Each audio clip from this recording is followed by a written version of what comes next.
Nadia Ali, de 17 años, se movía por los concurridos pasillos del Instituto Timberline como una sombra, con sus ojos oscuros bajos, sus pasos medidos y deliberados. A diferencia de sus compañeros estadounidenses, Nadia navegaba diariamente entre dos mundos, el hogar tradicional iraquí donde sus padres, Ihsan y Sara Ali, mantenían estrictas prácticas culturales, y el moderno instituto americano donde la libertad y la autoexpresión la rodeaban pero permanecían justo fuera de su alcance. La casa de la familia Ali en Lacey, Washington, funcionaba bajo reglas incomprensibles para sus vecinos. Los movimientos de Nadia eran vigilados de cerca, su teléfono inspeccionado regularmente, sus amistades escrutadas. La tradición no era solo importante para Ihsan Ali, lo era todo. Había traído a su familia a América en busca de mejores oportunidades, no para abandonar su identidad cultural. Cada mañana antes de la escuela, le recordaba a Nadia su herencia, su responsabilidad de mantener el honor familiar y el futuro que habían planeado para ella en Irak. Ese futuro incluía un matrimonio arreglado con su primo, un hombre 12 años mayor que ella, a quien solo había conocido a través de incómodas videollamadas. Cada vez que Nadia pensaba en él, en la vida que la esperaba después de la graduación, su pecho se oprimía con temor y rebelión silenciosa. Pero había sido criada para respetar los deseos de sus padres, para entender que las decisiones familiares superaban los deseos individuales. La obediencia no era negociable en la casa de los Ali. En la escuela, Nadia había dominado la invisibilidad. Sobresalía académicamente pero participaba mínimamente, sin llamar la atención, sin formar conexiones significativas. Observaba la vida adolescente estadounidense desde la distancia, espectadora de libertades que no podía compartir. Este cuidadoso equilibrio se mantuvo hasta un martes ordinario de octubre, cuando Michael Davis literalmente irrumpió en su vida. La colisión ocurrió entre clases, libros dispersos, papeles volando, y de repente Michael estaba arrodillado a su lado, recogiendo sus pertenencias con genuina preocupación en sus ojos. Él era todo contra lo que Ihsan Ali advertía, confiado, estadounidense, independiente. Su sonrisa apologética contenía una calidez que tomó a Nadia desprevenida. Cuando sus manos se tocaron brevemente sobre un cuaderno caído, algo cambió en su mundo cuidadosamente construido. Michael la notaba de maneras en que otros no lo hacían. En su clase compartida de literatura App, observaba su escritura con admiración, notaba sus ideas cuando raramente hablaba. Su atención era sutil pero persistente. La buscó en la biblioteca días después de su colisión, su acercamiento respetuoso, su interés genuino. No traspasó sus barreras cuidadosamente construidas, sino que esperó pacientemente en sus bordes. Su conexión comenzó académicamente, discusiones sobre los trabajos del curso, debates sobre literatura. Nadia se decía a sí misma que era inocente, que incluso su padre no podría objetar una colaboración educativa. Pero en presencia de Michael, gradualmente reveló más de sí misma, su pasión por la escritura, sus sueños secretos de universidad, su amor por la poesía. Él escuchaba sin juzgar, ofreciendo vislumbres de un mundo donde su voz importaba, donde sus pensamientos tenían valor más allá de sus límites prescritos. El tiempo con Michael se volvió precioso, momentos robados antes de la escuela cuando Nadia alegaba sesiones de estudio tempranas, periodos de almuerzo pasados en rincones tranquilos de la biblioteca, breves intercambios entre clases. Cada interacción era meticulosamente planeada para evitar ser descubierta. Nadia aprendió a mentir convincentemente a sus padres, una habilidad que simultáneamente la empoderaba y avergonzaba. Citaba tutorías adicionales, inventaba grupos de estudio y fabricaba requisitos escolares, creando espacio para esta amistad prohibida. En 2 meses, su relación había evolucionado a algo más profundo. Michael nunca la presionaba, pareciendo entender la precaria posición que ella ocupaba. Respetaba sus límites mientras suavemente la animaba a cuestionar las limitaciones impuestas sobre ella. Le presentó ideas de autodeterminación y elección personal,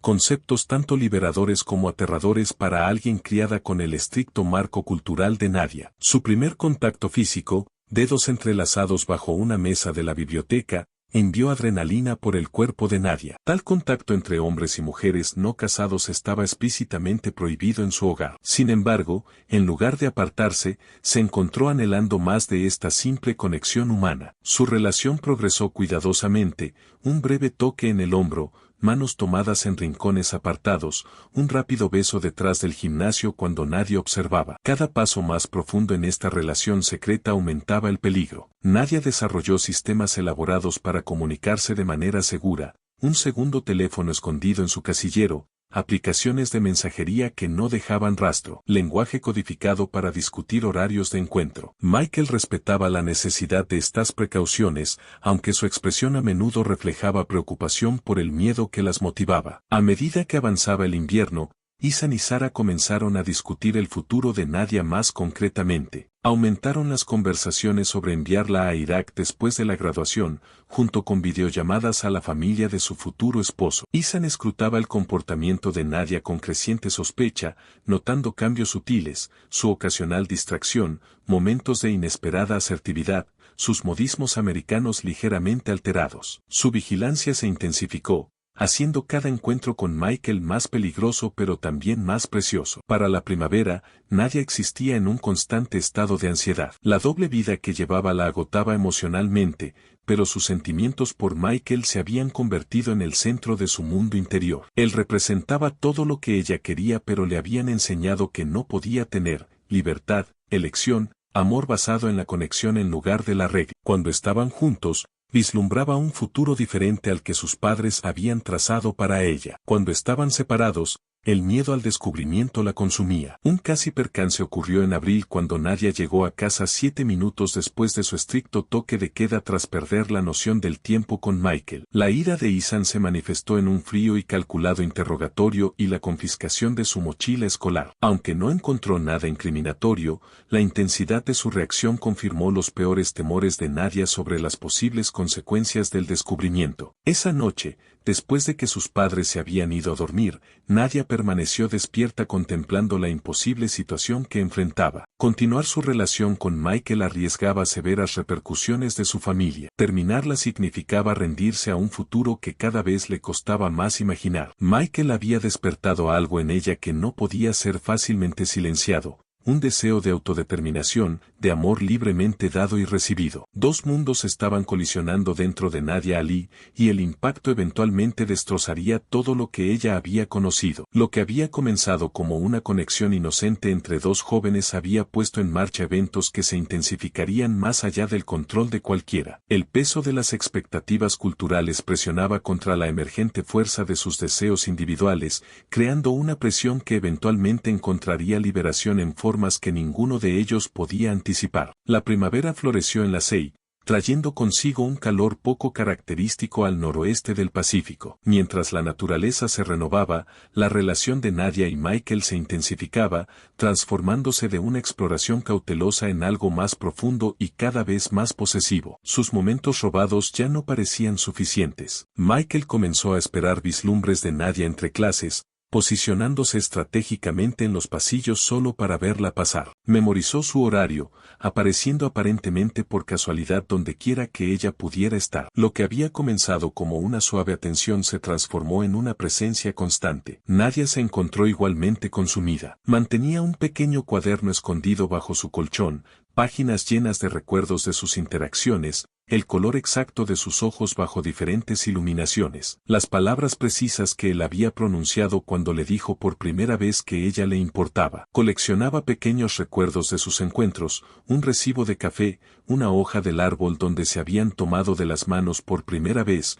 una piedrecita del estacionamiento donde él la había esperado. Estos objetos se convirtieron en talismanes, tocados repetidamente durante solitarias noches en casa. Su dependencia se profundizó a medida que las presiones externas aumentaban. Una tarde a finales de abril, Nadia regresó a casa para encontrar visitantes inesperados, el hermano de su padre y su esposa, recién llegados de Bagdad. Su presencia señalaba algo significativo. Esa noche, mientras los adultos conversaban en tonos bajos en la sala de estar, la madre de Nadia vino a su habitación, cerrando suavemente la puerta tras ella. El rostro de Sara mostraba la expresión resignada que Nadia había llegado a reconocer cuando las obligaciones familiares superaban los sentimientos personales. Con palabras medidas, explicó que los arreglos habían sido finalizados. Después de la graduación en junio, Nadia regresaría a Irak con su tío y su tía. El matrimonio con su primo Terik tendría lugar dentro de las semanas siguientes a su llegada. Los boletos de avión ya habían sido comprados. La familia en Bagdad había comenzado a preparar el apartamento donde viviría como nueva novia. Nadia permaneció inmóvil mientras su futuro se derrumbaba hacia adentro. Su madre interpretó su silencio como una apropiada sumisión filial, palmeando su mano aprobatoriamente antes de irse. Pero en su interior, la mente de Nadia corría con cálculos desesperados. 6 semanas. Tenía 6 semanas antes de que la alejaran de todo, de Michael. A la mañana siguiente, llegó a la escuela con los ojos enrojecidos y las manos temblorosas. Michael lo notó inmediatamente, llevándola a un aula vacía. Cuando finalmente le reveló todo, su reacción la sorprendió. En lugar de la simpatía que esperaba, su rostro se endureció con determinación. Esto no sucedería. Él no permitiría que se la llevaran. Ellos pertenecían juntos, y él se aseguraría de ello. Esa tarde, Michael se saltó el entrenamiento de atletismo para investigar opciones. Descubrió información sobre leyes de inmigración, derechos de adultos, órdenes de restricción contra miembros de la familia. Creó escenarios elaborados. Nadia podría quedarse con su familia, podrían conducir a otro estado, podrían luchar legalmente. Sus instintos protectores se transformaron en algo más posesivo, más absoluto. Comenzó a sugerir que ella cortara completamente los lazos con su familia después de la graduación. Sus mensajes se multiplicaron, exigiendo respuestas inmediatas, su preocupación aumentando cuando ella no podía responder lo suficientemente rápido. Para Nadia, la intensidad de Michael proporcionaba tanto consuelo como preocupación. Su certeza absoluta de que deberían estar juntos reflejaba sus deseos más profundos, pero ella reconocía la imposibilidad de romper limpiamente con obligaciones familiares tan profundamente arraigadas. Aún así, la desesperación la empujó más profundamente hacia la relación. Comenzaron a reunirse con más frecuencia, tomando mayores riesgos. Michael la esperaba a una cuadra de su casa temprano por las mañanas, llevándola a la escuela para maximizar su tiempo juntos. Intercambiaron promesas, planes, declaraciones de devoción que se volvieron más fervientes a medida que la fecha de partida se acercaba. 2 semanas después del anuncio, Nadia tomó su primera postura directa contra los planes de sus padres. Durante la cena, mientras su padre discutía los arreglos del pasaporte, ella tranquilamente dejó su tenedor y declaró que no iría a Irak. El repentino silencio que siguió a su declaración se sintió físicamente pesado. La expresión de Ihsan cambió de sorpresa a furia mientras procesaba este desafío sin precedentes. Su respuesta comenzó como un cuestionamiento controlado sobre quién había puesto estas ideas en su cabeza, quien había vuelto a su obediente hija contra su familia. Cuando Nadia permaneció en silencio, su ira escaló. La confrontación que siguió dejó heridas emocionales más profundas que las físicas. Ihsan invocó cultura, religión, honor familiar. Le recordó a Nadia que su comportamiento se reflejaba en todos, que los deseos individuales no significaban nada comparados con la obligación familiar. Sara observaba en silencio, ocasionalmente intentando calmar a su esposo pero nunca contradiciéndolo. Cuando Nadia continuó su resistencia, Ihsan declaró que estaría confinada a la casa excepto para ir a la escuela. Su teléfono fue confiscado, su acceso a la computadora restringido, sus movimientos monitoreados más de cerca que nunca. La reacción de Michael a estas nuevas restricciones reveló facetas más oscuras de su apego. Comenzó a aparecer fuera de las clases de Nadia, insistiendo en que se reuniera con él a pesar de los riesgos. Cuando ella expresó miedo a más castigos, su frustración aumentó, a veces manifestándose como acusaciones de que ella no se estaba esforzando lo suficiente, no le importaba lo suficiente su relación. Su amor se había vuelto posesivo, exigiendo igual sacrificio de ella a pesar de sus circunstancias desiguales. Con la comunicación severamente limitada, Nadia dio un paso desesperado. Se acercó a la señora Patterson, su profesora de inglés, después de clase un jueves. Algo en la manera amable de la mujer siempre había sugerido que podría entender. En frases entrecortadas, teniendo cuidado de minimizar detalles que pudieran desencadenar informes obligatorios, Nadia explicó su situación, el matrimonio arreglado, los planes de sus padres para sacarla del país contra su voluntad, su miedo de lo que podría suceder si continuaba resistiéndose. La señora Patterson escuchó con creciente preocupación, reconociendo los complejos problemas culturales y de seguridad en juego. Ofreció conectar a Nadia con el consejero escolar, el señor Reynolds, quien tenía experiencia con situaciones similares. Aunque aterrorizada de escalar la situación, Nadia acordó reunirse con él al día siguiente. Mientras tanto,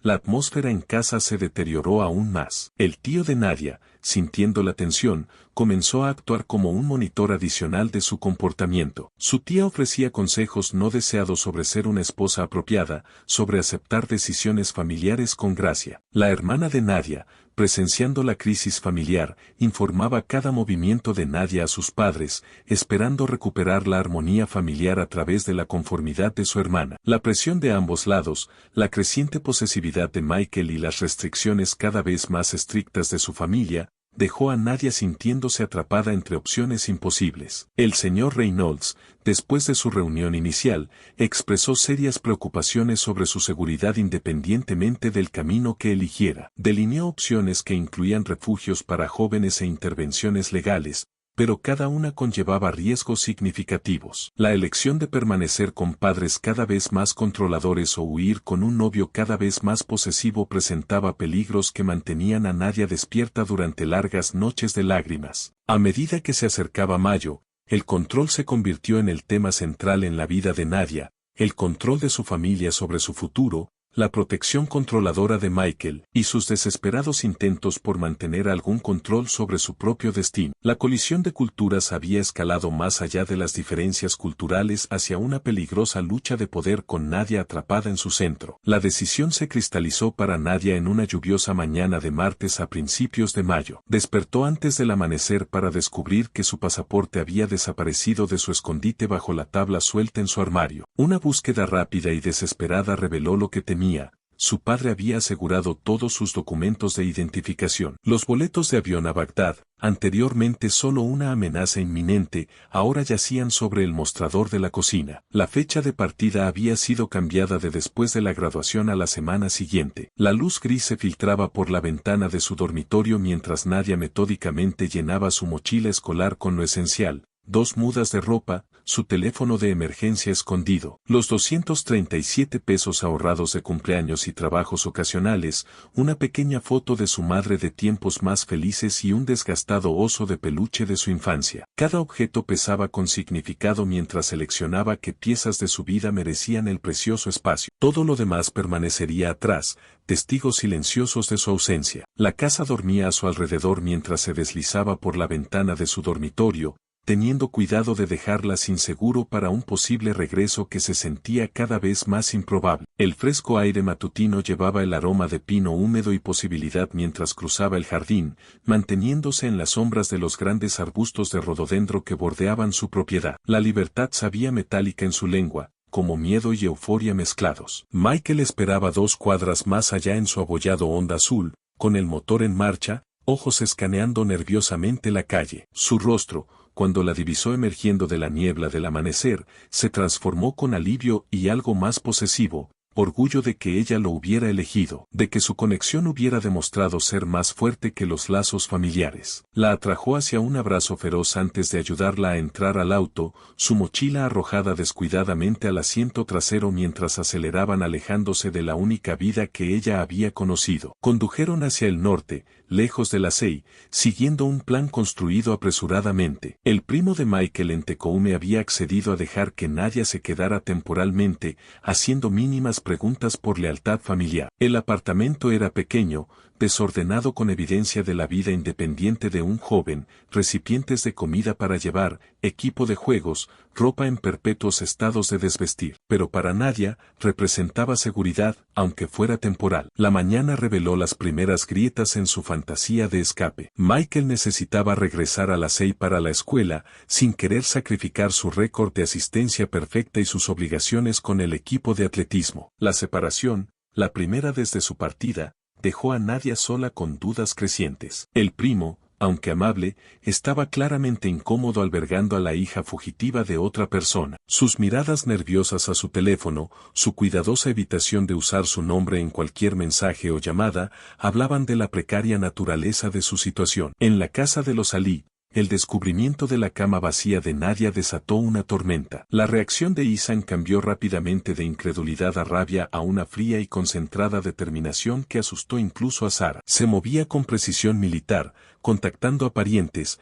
amigos de su mezquita, cualquiera que pudiera tener información. Sara, colapsando en temor maternal, revisó hospitales y comisarías, su compostura quebrándose con cada respuesta negativa. Para la tarde, habían presentado un informe de persona desaparecida, aunque la interacción de Ihsan con la policía seguía siendo cautelosa. Su desconfianza cultural hacia las autoridades en guerra con su desesperación por encontrar a su hija. La búsqueda se expandió a través de la comunidad iraquí. Ojos buscaban a Nadia en todas partes, en estaciones de autobús, en centros comerciales, en las casas de amigos conocidos. Su foto circulaba por grupos comunitarios cerrados con mensajes urgentes. Se ofrecían oraciones en la mezquita. El honor y la vergüenza se entrelazaron mientras se extendían especulaciones sobre por qué se había ido, qué podría estar haciendo, quién podría estar ayudándola. La reputación de la familia, cuidadosamente construida durante años, se deshacía con cada día que pasaba de su ausencia. Para Nadia,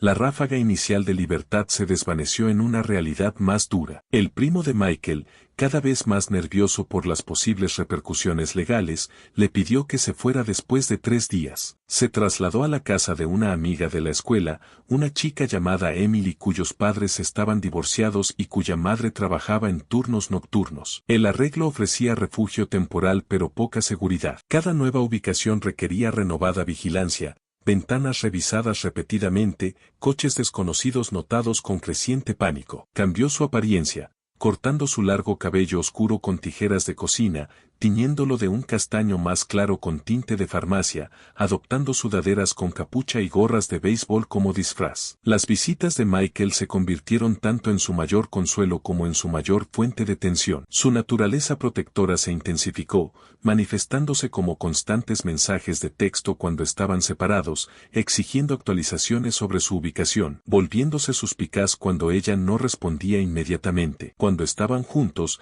alternaba entre tierno apoyo y control frustrado, haciendo planes para su futuro con absoluta certeza mientras descartaba sus preocupaciones sobre la sostenibilidad a largo plazo. El desequilibrio de poder entre ellos creció, ella, cada vez más dependiente de su asistencia, él, cada vez más confiado en su papel de salvador. El costo emocional aumentó en ambos lados. Las noches de Nadia se llenaron de pesadillas, su padre encontrándola, matrimonios forzados, pasaportes perdidos, correr sin fin. Sus días transcurrían en un estado de hipervigilancia que la dejaba exhausta. Extrañaba a su madre con un dolor que la sorprendía, se sorprendía marcando a casa antes de recordar que no podía. La libertad que había buscado comenzó a sentirse como otra forma de confinamiento, su mundo reduciéndose a casas seguras y espacios prestados. Su futuro académico, antes brillante con posibilidades de becas, se disolvió mientras perdía los exámenes finales y las tareas de fin de año. En la casa de los Ali,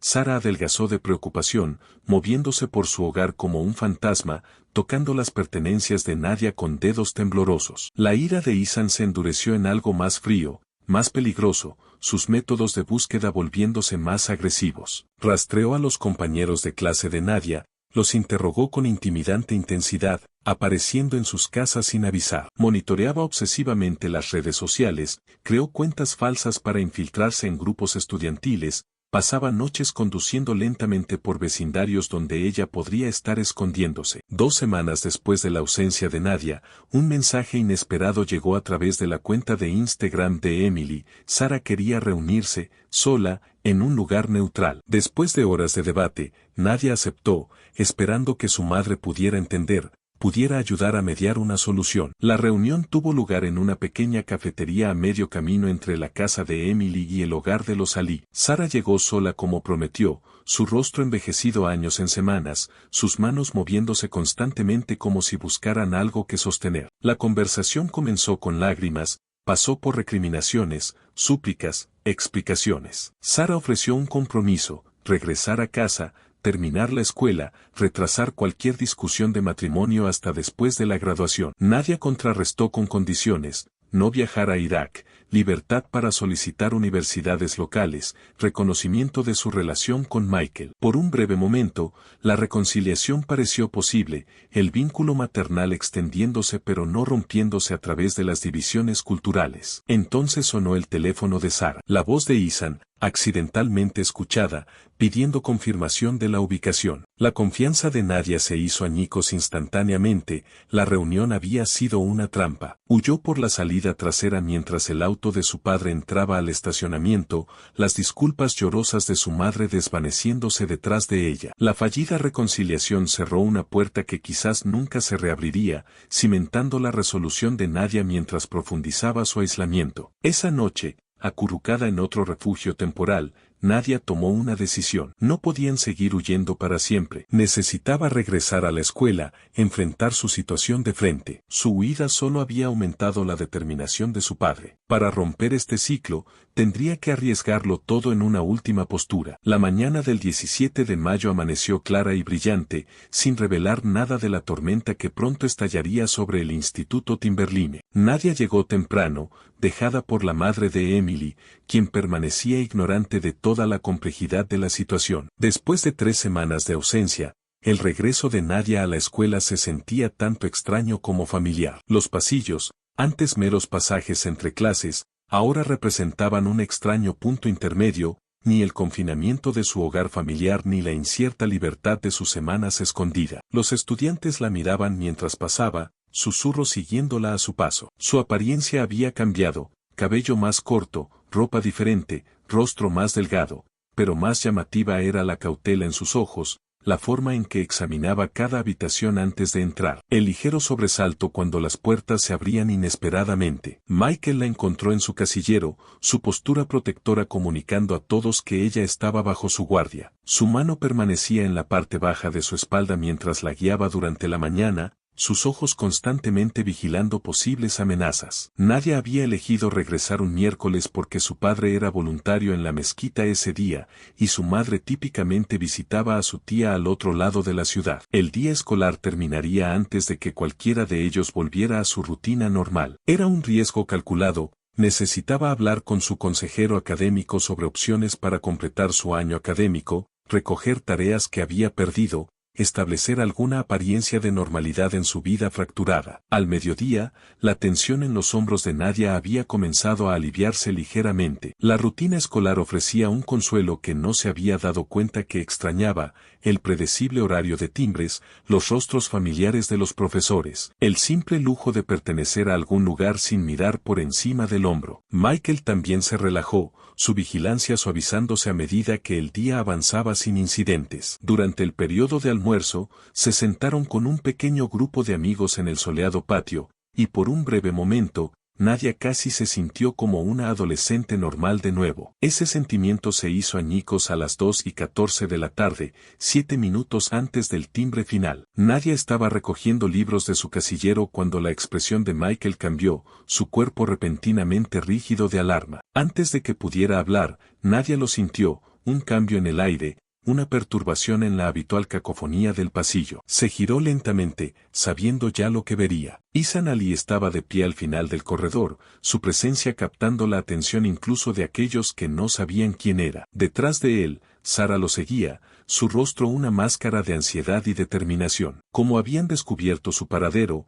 Nadia nunca lo sabría, quizás un profesor bien intencionado, un compañero de estudios de su comunidad, o simplemente la lógica inevitable de que eventualmente regresaría a la escuela. La distancia entre ellos, 40 pies de linóleo pulido, parecía simultáneamente vasta e inexistente. Los ojos de Ihsan se encontraron con los de su hija, y en esa mirada, Nadia leyó todo, la rabia, el sentimiento de traición, la absoluta certeza de su autoridad sobre su vida. Los estudiantes entre ellos sintieron atención, instintivamente apartándose, creando un canal abierto entre padre e hija. Michael dio un paso adelante, posicionándose ligeramente frente a Nadia. «Vámonos», susurró urgentemente, «por la puerta lateral». Ahora. Pero Nadia permaneció paralizada, atrapada en la atracción gravitacional del acercamiento de su padre. Las semanas de huir, de mirar por encima del hombro, la habían agotado. Alguna parte de ella había sabido que siempre llegaría a esta confrontación. Ethan se movía con propósito, Sara siguiéndolo ansiosamente. Su avance por el pasillo parecía ocurrir en cámara lenta, cada paso acercándolos más a la inevitable colisión. Un profesor emergió de un aula, sintiendo la tensión, pero inseguro de su origen o significado. Cuando Ethan los alcanzó, sus primeras palabras no fueron para Nadia sino para Michael. «Aléjate de mi hija», ordenó, su acento espesándose con la emoción. Cuando Michael no se movió, el foco de Ethan cambió. «Nadia, ven, nos vamos a casa». «Ella no va a ninguna parte contigo», respondió Michael, su voz quebrándose ligeramente con miedo disfrazado de desafío. Lo que sucedió a continuación se desarrolló con una velocidad horrorosa. Ethan se abalanzó hacia adelante, empujando a Michael con una fuerza inesperada. El chico tropezó hacia atrás, chocando con una fila de casilleros. Nadia gritó, moviéndose hacia Michael, pero su padre atrapó su brazo, sus dedos hundiéndose dolorosamente en su carne. «Nos has deshonrado», siseó Ethan, su voz baja pero vibrando de furia. 3 semanas de vergüenza. Tu madre enferma de preocupación. La comunidad hablando. ¿Para qué? ¿Por este chico? Nadie intentó apartarse,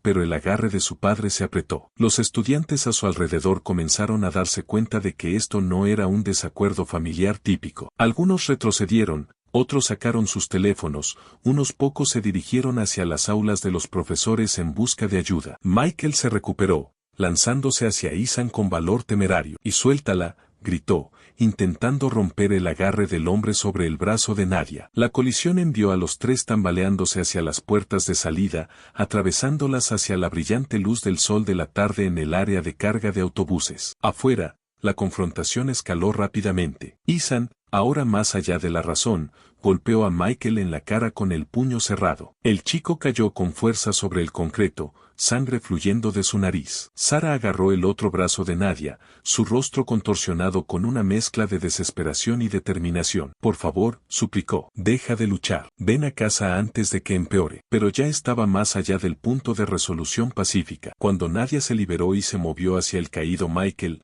algo en Ethan se quebró. Atrapó a su hija por detrás, un brazo envolviéndose alrededor de su garganta en una sujeción que rápidamente se convirtió en algo más peligroso. Mientras Nadia luchaba por respirar, sus dedos arañando el brazo de su padre, se tambalearon hacia un árbol al borde del carril de autobuses. «Si no podemos tenerte, nadie lo hará», gruñó Ethan, las palabras apenas audibles mientras su agarre se apretaba. La visión de Nadia comenzó a oscurecerse en los bordes, sus luchas debilitándose a medida que la privación de oxígeno cobraba su precio. Sara, en lugar de intervenir para detener a su esposo, intentó bloquear la vista de los estudiantes que se reunían, su instinto maternal de proteger a su hija pervertido en complicidad con el daño. Lo que salvó la vida de Nadia fue la naturaleza muy pública del ataque. El área de autobuses estaba llena de estudiantes que salían para el día, muchos de los cuales observaban con horror cómo se desarrollaba la escena. Un jugador de fútbol americano del último año fue el primero en intervenir, tacleando a Ethan desde un lado, rompiendo su agarre en la garganta de Nadia. Ella se derrumbó en el suelo, jadeando por aire, mientras más estudiantes y un entrenador corrían hacia el alboroto. Ethan luchaba salvajemente contra quienes lo contenían, su rabia sin disminuir. «Ella es mi hija», gritó, como si esta relación justificara cualquier acción. «Esto es un asunto familiar». Pero los testigos habían visto la verdad. Esto ya no se trataba de familia o cultura o tradición. Habían visto a un padre intentar estrangular a su propia hija a plena luz del día. Mientras Nadia recuperaba la conciencia, apoyada contra el árbol con rostros preocupados flotando sobre ella, escuchó el lejano lamento de sirenas de policía. Michael, su cara ensangrentada pero su atención enteramente en ella, se arrastró a su lado, acunando su cabeza suavemente. Lo último que vio antes de que llegaran los paramédicos fue a su madre siendo contenida por el oficial de recursos escolares y a su padre boca abajo en el pavimento, todavía luchando contra quienes lo sujetaban mientras gritaba su nombre, no con preocupación, sino con furia inacabada. El punto de ruptura había llegado, y con él, el destrozamiento de cualquier posibilidad de que esta familia pudiera volver a estar completa. Las luces fluorescentes de la sala de emergencias del hospital St. Peter proyectaban duras sombras sobre el rostro de Nadia mientras el personal médico se movía a su alrededor con eficiencia practicada. El examen inicial reveló feos moretones púrpuras rodeando su garganta, tejido dañado bajo la piel y microhemorragias en sus ojos, señales reveladoras de un estrangulamiento casi fatal. Una enfermera de trauma con manos gentiles fotografió estas lesiones, explicando silenciosamente que serían necesarias para el informe policial. Nadia asintió en silencio, incapaz de hablar debido al dolor en su garganta, cada respiración un recordatorio de cuán cerca había estado de la muerte a manos de su padre. 3 habitaciones más allá, Michael estaba sentado mientras atendían sus propias lesiones, una nariz rota, labio partido y una conmoción cerebral por el golpe inicial. A diferencia de Nadia, él hablaba libremente con el oficial de policía apostado junto a su cama, sus palabras saliendo precipitadamente en un arrebato de ira y miedo mientras describía el ataque de Ethan. La habría matado, repetía Michael, haciendo una mueca mientras el doctor le recolocaba la nariz. Si nadie lo hubiera detenido, la habría matado allí mismo. En el departamento de policía de la CEI, Ethan Ali permanecía impasible en una sala de interrogatorios, negándose a responder preguntas sin un abogado presente. Su derecho al silencio fue respetado, pero su comportamiento hablaba por sí solo, no remordimiento, sino una rígida presunción de rectitud que helaba incluso a oficiales veteranos. En una habitación separada, Sara Ali alternaba entre oraciones llorosas y explicaciones defensivas, insistiendo en que solo querían llevar a su hija a casa, que las cosas habían escalado más allá de las intenciones de cualquiera. El metraje de la cámara corporal de los oficiales que respondieron contaba una historia diferente, capturando las continuas amenazas de Ethan incluso mientras era contenido y colocado en el coche patrulla. Al anochecer, ambos padres habían sido formalmente acusados, Ethan de intento de asesinato, intento de secuestro y agresión, Sara de complicidad criminal y puesta en peligro de un menor. El juez negó la fianza, citando riesgo de fuga y la gravedad de los cargos. Esa noche, por primera vez en sus 20 años de matrimonio, Ethan y Sara Ali durmieron separados, en celdas separadas de la cárcel del condado, mientras su hija dormía bajo guardia policial en una habitación de hospital al otro lado de la ciudad. La naturaleza pública del ataque aseguró que no pudiera ser contenido. Metraje de video capturado en los teléfonos de los estudiantes se difundió rápidamente a través de las redes sociales antes de ser recogido por los medios de noticias locales. Para la mañana, la historia se había expandido más allá de la CEI, intento de crimen de honor en instituto local, decían los titulares, mientras los periodistas armaban narrativas de conflicto cultural, matrimonios arreglados y la lucha de una joven por la libertad. Algunos reportajes eran reflexivos y matizados, otros sensacionalistas y simplificados. Todos ellos transformaron el dolor privado de Nadia en consumo público. 3 días después del ataque, todavía incapaz de hablar por encima de un susurro, Nadia fue dada de alta del hospital y puesta bajo custodia protectora temporal. Sin familia considerada segura para su colocación, entró en el espacio liminal del sistema de acogida, una joven de 17 años con 2 semanas restantes de infancia legal, alojada con una familia aprobada por el Estado que la trataba con amable distancia. La trabajadora social asignada a su caso hablaba en términos cuidadosos sobre órdenes de restricción temporales, programas de defensa para víctimas y potenciales opciones de emancipación. Michael visitaba diariamente, sus propias lesiones sanando más rápidamente que las de Nadia, sus instintos protectores ahora canalizados en apoyo práctico, recogiendo tareas, manteniendo a sus amigos actualizados, investigando opciones legales para el futuro incierto de Nadia. Pero bajo su dedicado exterior, algo había cambiado. La violencia que había presenciado había dejado su marca, manifestándose en pesadillas y una nueva hipervigilancia. En momentos tranquilos, Nadia lo sorprendía mirándola con una expresión atormentada, como si viera no solo a ella sino la fragilidad de todo lo que habían creído sobre seguridad y familia. En el Instituto Timberline, los consejeros realizaron sesiones grupales para ayudar a los estudiantes a procesar lo que habían presenciado. Aquellos que habían intervenido fueron aclamados como héroes, su rápida acción acreditada con salvar la vida de Nadia. Los profesores luchaban por equilibrar la sensibilidad hacia las diferencias culturales con la condena inequívoca de la violencia. En esta atmósfera cargada, surgieron diferentes narrativas, algunas enfatizando los problemas más amplios de violencia doméstica y relaciones controladoras, otras centrándose específicamente en prácticas culturales de ciertas comunidades inmigrantes. La comunidad iraquí en la CEI enfrentó su propio ajuste de cuentas, repentinamente empujada a un protagonismo no deseado. Algunos miembros se distanciaron completamente de la familia Ali, enfatizando que tal violencia violaba sus valores culturales y religiosos. Otros, aunque condenando el ataque en sí, expresaron preocupación por la representación del caso. Unos pocos, particularmente miembros mayores de la comunidad, hablaban quedamente entre ellos sobre los desafíos de criar hijos entre mundos, el miedo de perderlos ante el individualismo americano, aunque ninguno defendió públicamente las acciones de Ethan. 11 días después del ataque, Nadia recibió una visitante inesperada en su hogar temporal. Su hermana mayor Samira, en casa desde la universidad durante la crisis, finalmente había logrado localizarla a través de persistentes consultas con funcionarios escolares. La reunión fue tensa, cargada de acusaciones tácitas e historia dolorosa. Samira, aunque físicamente parecida a Nadia, parecía una extraña, su vestimenta conservadora y habla medida reflejando su continua adhesión a los valores de sus padres. Cometieron errores, reconoció Samira, sentándose rígidamente al borde de una silla en la sala de estar del hogar de acogida. Pero te aman,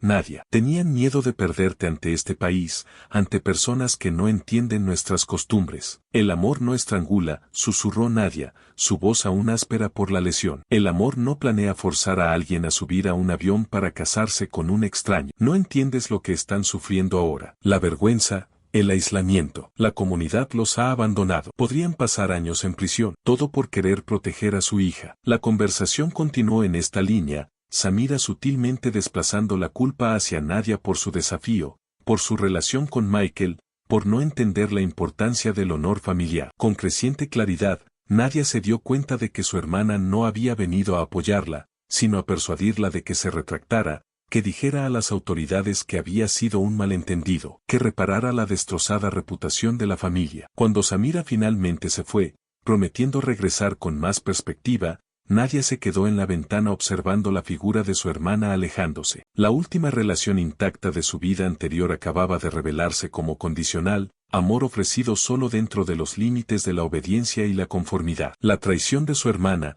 aunque menos violenta que las acciones de sus padres, cortaba profundamente a su manera, confirmando que nunca podría regresar a la familia tal como había sido. Esa noche, sola en su habitación prestada, Nadia enfrentó el impacto completo de lo que había sucedido. Las lesiones físicas sanarían, los moretones se desvanecerían, su voz volvería a la normalidad, el dolor disminuiría. Pero las heridas más profundas permanecían, el conocimiento de que su padre había estado dispuesto a acabar con su vida antes que perder el control sobre ella, que su madre había ayudado a retenerla durante el ataque, que su hermana priorizaba la reputación familiar sobre su seguridad. Mientras trazaba los moretones desvaneciéndose en su cuello, Nadia se dio cuenta de que había cruzado un umbral irreversible. El ataque le había quitado algo, los últimos vestigios de la creencia infantil en la protección parental, la posibilidad de reconciliación, la esperanza de que las diferencias culturales pudieran ser pacíficamente navegadas. Pero también le había dado algo, absoluta claridad sobre su derecho a la autodeterminación y el coraje para enfrentar lo que viniera después. En la estéril sala del Tribunal Superior del Condado de Sersten, Nadia se sentó con postura perfecta, manos dobladas en su regazo, mientras el juez emitía el veredicto. Ihsan Ali recibió una sentencia de 15 años por intento de asesinato, Sara Ali 7 años por complicidad criminal. Sus rostros permanecieron impasibles mientras los alguaciles se los llevaban, sin palabras finales, sin reconocimiento de la hija que casi habían matado. Afuera, en las escaleras del juzgado, los reporteros empujaban micrófonos hacia Nadia, hambrientos de declaraciones sobre conflictos culturales y traición familiar. Ella ofreció solo una breve declaración. Esto nunca fue sobre cultura o religión. Esto fue sobre control. En los meses posteriores al juicio, Nadia navegó por un camino complicado hacia adelante. El tribunal le concedió emancipación temprana, permitiéndole tomar sus propias decisiones legales a pesar de tener solo 17 años. Un modesto fondo de compensación para víctimas cubrió sus gastos inmediatos de subsistencia mientras completaba su último semestre en una escuela diferente, lejos de los recuerdos incrustados en los pasillos de Timberline. Michael permaneció presente, aunque su relación evolucionó mientras ambos procesaban su trauma. La intensidad de su romance temprano, alimentado por el secreto y el peligro, gradualmente se transformó en algo más mesurado, una profunda amistad con potencial para más cuando la sanación lo permitiera. El apoyo comunitario se manifestó de maneras inesperadas. Una organización local de mujeres estableció una beca en nombre de Nadia para sobrevivientes de violencia doméstica. Varias familias de la comunidad iraquí se acercaron en privado, ofreciendo apoyo y reconociendo el complicado equilibrio entre preservación cultural y adaptación. Algunas marcas permanecían invisibles, siempre permanecerían, pero ella estaba avanzando, un día a la vez, escribiendo su propia historia.